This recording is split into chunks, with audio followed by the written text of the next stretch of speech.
Karibu katika kipindi cha leo. Mambo ya kuzingatia eneo la kazi.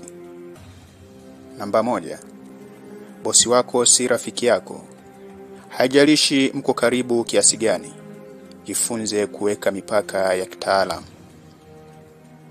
Namba 2. Ukuta una masikio.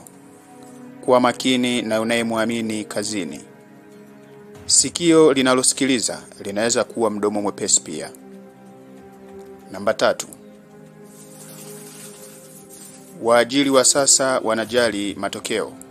Jinsi unavyofanikisha kazi ni juu yako. Hakuna visingizio. Namba 4.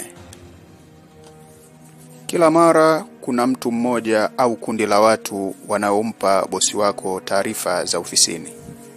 Wengine wanaenda mbali zaidi ya kazi rasmi. Jitahidi kuwa makini. Namba 5.